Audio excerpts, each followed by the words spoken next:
কিছু কিছু মানুষ আছে এমন এমন কমেন্ট করে, তাদের কমেন্ট পড়ে আমি হাসবো নাকি কান্না করব এটাই বুঝতে পারি না। আমি যে ভিডিওতে ভয়েস দিই এটা নাকি বই দেখে দেখে মুখস্থ করে ভয়েস দিই, না হলে নাকি আমি পারবো না। আসসালামু আলাইকুম, সবাই কেমন আছেন? আশা করি অনেক ভালো আছেন। আমি আল্লাহর রহমতে অনেক ভালো আছি। তো যাই হোক, আজকের ভিডিওটা একদম সকাল থেকে শুরু করলাম। সকাল এখন 9:30টার মতো বাজে। তো মাদ্রাসা থেকে এসে একটু চা বসাইছিলাম, চা দিয়ে আজকে পরোটা দিয়ে খাবো। মানে সকালে কোনো রকমের নাস্তা বানিয়ে রেখে যেতে পারিনি। প্রতিদিন কি আর শরীরটা একরকম থাকে? আজকে প্রচুর খারাপ লাগতেছিল, ইচ্ছে করতেছিল না যে মাদ্রাসায় যাই, তারপরে কি করার, মাদ্রাসায় তো যেতেই হবে। সামনে আমার বাচ্চাদের পরীক্ষা আছে। তো যাই হোক, সকালবেলা কোনো রকমের নাস্তা বানিয়ে রেখে যাইনি। ওই যে আসার সময় দোকান থেকে পরোটা কিনে এনেছিলাম, ওইখানে ভাজিটা আমার খেতে ইচ্ছে করে না। তো সেই কারণে হচ্ছে দুধ চা বানিয়ে নিয়েছি। দুধ চা দিয়ে আমি একটা পরোটা খাবো আর ছোট ছেলেকে খাইয়ে দেবো। বড় ছেলেটা তখনও ঘুমাচ্ছিল, সেই কারণে বড় ছেলের চাটা আমি হচ্ছে ওইভাবে রেখে দিয়েছিলাম। তারপর ঘুম থেকে যখন উঠেছিল তখন দিয়েছিলাম। তো বড় ছেলে তো অসুস্থ, সেই কারণে হচ্ছে মাদ্রাসা আর পাঠায়নি। 2 সপ্তাহ ধরে বাসায় আছে, একটু অসুস্থ, তো সেই কারণে সুস্থ হলে আবার পাঠিয়ে দেব। তো যাই হোক, সকালে নাস্তা শেষ করে তারপরে থালাবাটি ছিল, বিছানাপত্র গুছিয়ে আমি চলে এসেছি দুপুরে রান্না করার জন্য। আজকে ভারী কিছু রান্না করব না, ওই যে ভাত বসিয়ে দিয়েছি আর এদিকে হচ্ছে টোনা মাছ একটু ভুনা করব। মানে অনেকগুলা মাছ আছে, কিন্তু ওই মাছগুলা না কেমন যেন ভাঙা ভাঙা টাইপের। আমি বাহির থেকে মাছ কাটিয়ে আনতে দেই না, এই কারণে। মানে বাহির থেকে যখনই মাছ কাটিয়ে আনে না, সেই মাছগুলো একদম কেমন যেন হয়ে যায়, দেখতে একদমই ভালো লাগে না। তো আপনাদের ভাইয়া বলে গেছে যে মাছ দিয়ে যেন আজকে তরকারি রান্না করো না, আজকে হচ্ছে পেঁয়াজ দিয়ে একটু ভুনা করো।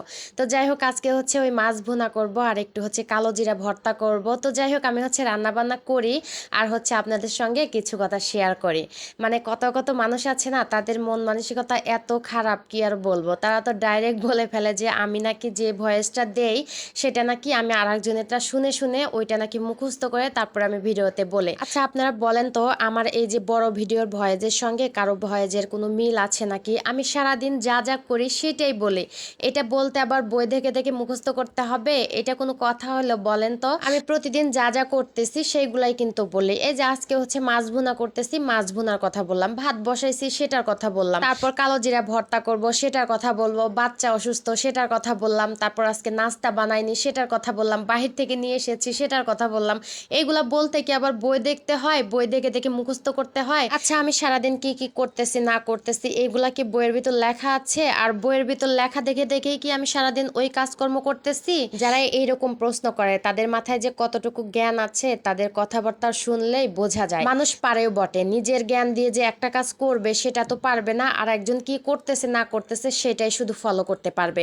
তো ফলো করা ভালো কথা। আমি যেভাবে যেভাবে কাজ করি, যেভাবে যেভাবে কথা বলে, এরকম বললেই কিন্তু হয়। তা না করে আমাকে জিজ্ঞাসা করেছে আমি কি বই দেখে দেখে বলি। আমি যদি বই দেখে দেখে বলতাম তাহলে ওই বইয়ের নামটা আমি ওনাকে বলতাম, তাহলে উনি ওই বই কিনে তারপরে ওই বই দেখে দেখে মুখস্থ করে তারপর ভিডিওতে ভয়েস দেবে। কি রকম চিন্তা ভাবনা বলেন আপনারাই।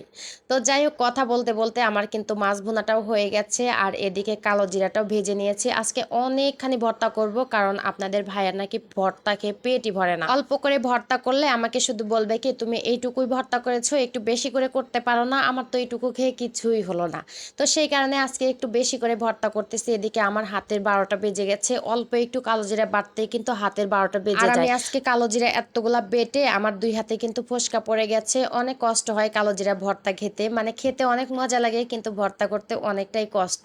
তো যাই হোক, ভর্তাটাও কিন্তু রেডি হয়ে গেছে। আর আজকের ভিডিওটা এই পর্যন্তই। আর আমার ভিডিওটা দেখার জন্য সবাইকে অসংখ্য ধন্যবাদ। সবাই ভালো থাকবেন, সুস্থ থাকবেন। আল্লাহ হাফিজ।